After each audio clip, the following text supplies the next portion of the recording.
Felicity Dwyer from the Heart of Work, helping you find work you love. I'm going to talk today about business networking. It's so important for small businesses. It's not only a way that you get clients and customers, but it's a way you can learn and grow. It's also really important if you're just looking to change career, because a lot of job opportunities now aren't advertised, they come through your networks.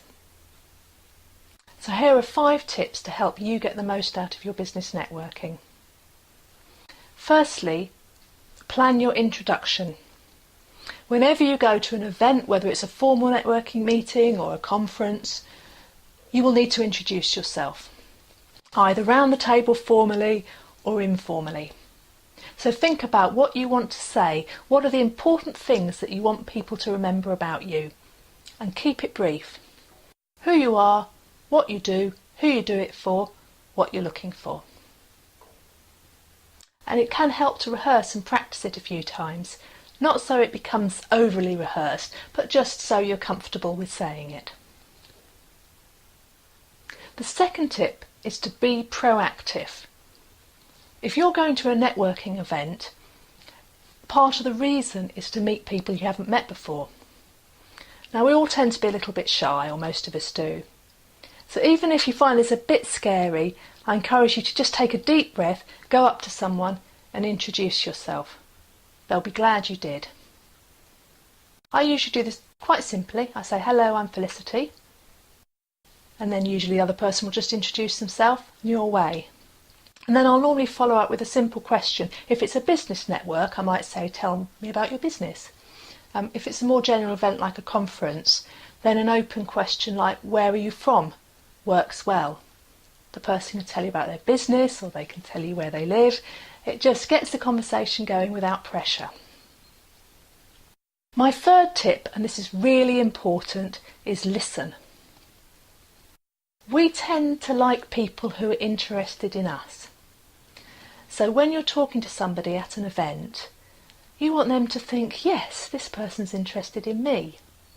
That's how you build the know, like and trust that underpins good networking.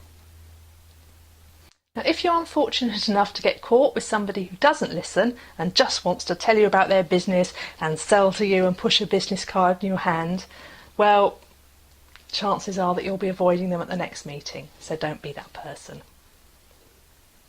The fourth tip is very important if you want to get results from your networking, and that's to follow up appropriately.